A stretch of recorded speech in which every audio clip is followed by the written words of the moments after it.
Voltamos a apresentar o programa Mais Cidadão. No dia 3 de outubro, estaremos decidindo o futuro do Brasil.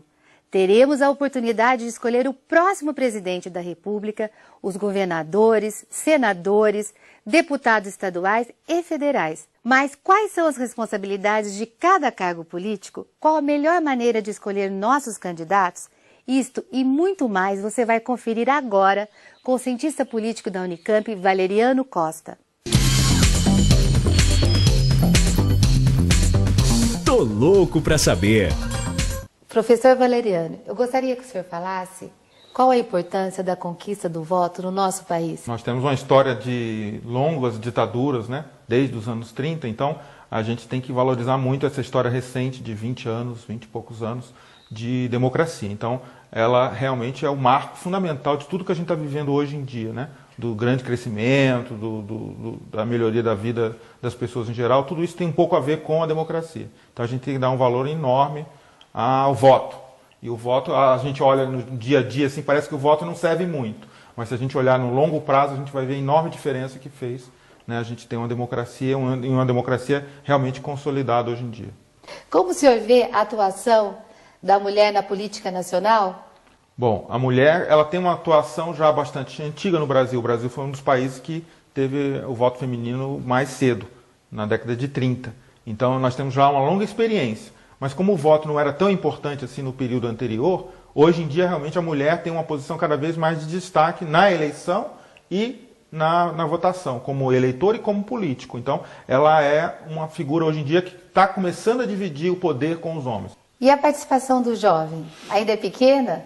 Olha, a participação do jovem é crescente. Quer dizer, o Brasil é um dos países do mundo que tem o maior número de eleitores em relação à população. Dentro dessa proporção muito alta, quase 70%, o jovem tem uma participação muito importante, porque o Brasil é um país jovem. Então, se a gente chamar de jovem aí, o eleitor entre 16, que é o mais jovem, até uns 25 anos, próximo da metade da população é jovem.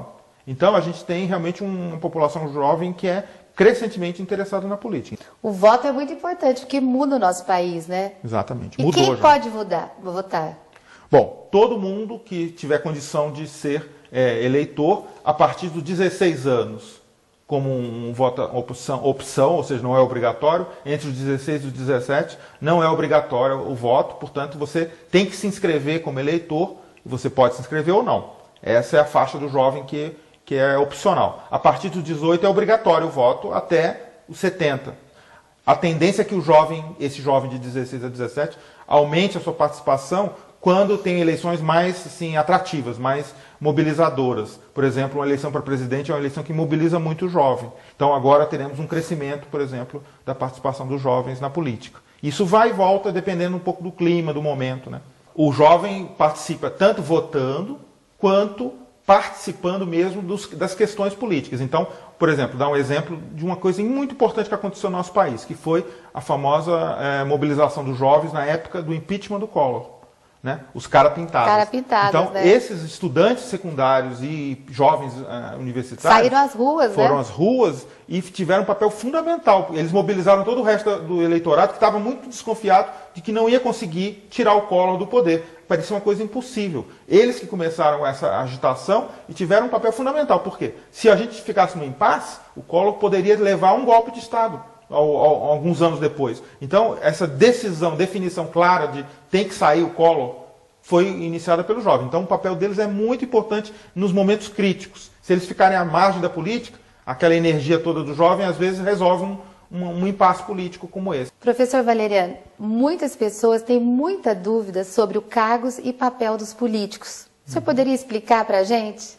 Bom, a nossa eleição, a próxima eleição 2010, agora em outubro, é uma eleição basicamente para cargos majoritários, ou seja, governador, né, presidente e não para prefeito. Né? Então, os cargos majoritários que vão ser nem para vereadores, agora, né? Nem para vereadores. Então, é uma eleição de tipo estadual e nacional. Então, a mais importante de todas é para o presidente, né? E depois para os governadores.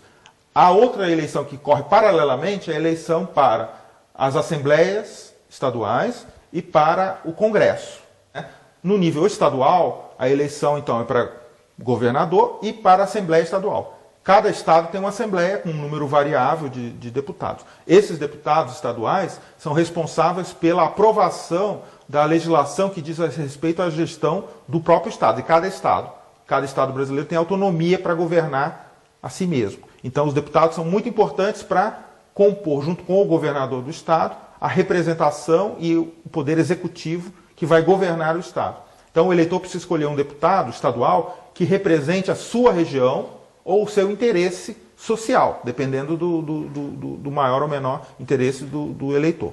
A eleição nacional, ela é mais complicada, porque ela vai eleger um presidente, que é a grande eleição desse ano, e vai eleger também um senador, 2 senadores, aliás, nessa atual eleição. São 2 senadores, né? Para todos os estados. Cada estado vai eleger 2 senadores. São 3 senadores lá no Senado Federal, mas só elege 2 agora e na próxima eleição vai eleger mais um. Então, reveza. É uma renovação grande. É uma renovação mais importante. 2/3 do Senado vão ser renovados. Então, cada estado vai eleger 2 senadores que vão ser responsáveis por representar o seu estado diante do Congresso Nacional. Qual a função do deputado federal? Então, o deputado federal é o representante do povo dentro do poder nacional. É um cargo muito importante porque ele é o representante do eleitor. Enquanto que o Senado é o representante do Estado, o eleitor escolhe um senador para representar o seu Estado como um todo, o deputado federal é escolhido pelo eleitor para representar o seu interesse enquanto eleitor no Brasil todo.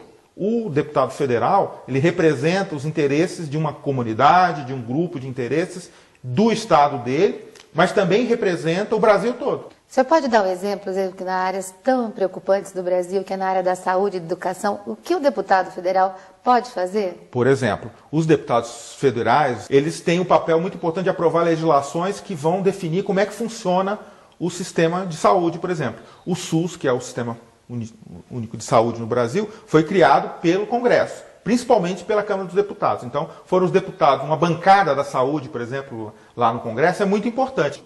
Nós sabemos, por exemplo, que tem pessoas que quase 6 meses, né, para fazer o exame, né, no hospital. O que o deputado pode fazer por essa pessoa, pela população? Então, aí a gente tem que combinar, por exemplo, o papel do deputado estadual com o papel do deputado federal. Como a saúde não é só nacional, na verdade ela é prioritariamente uma saúde gerida pelo Estado e pelo município, então nós temos que combinar a participação desses poderes. O que o deputado federal pode fazer? Aprovar, primeiro, legislações nacionais para melhorar a gestão, né? E aprovar maiores aportes de recursos para o SUS.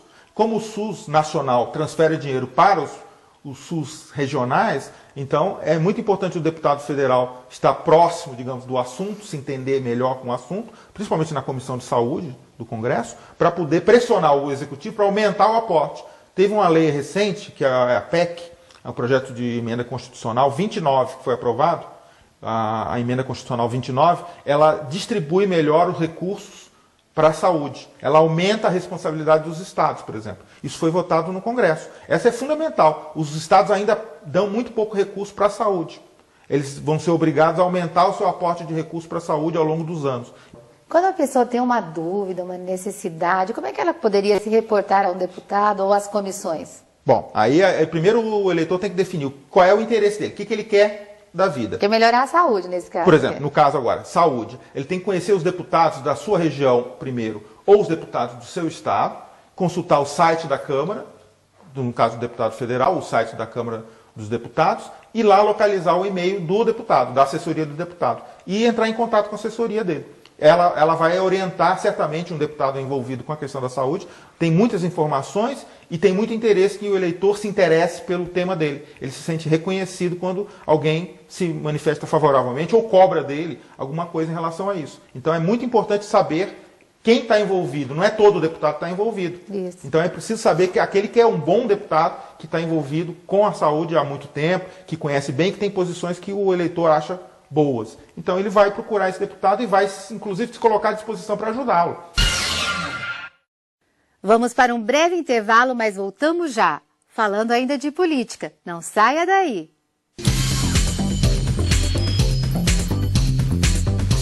Você está assistindo o programa Mais Cidadão.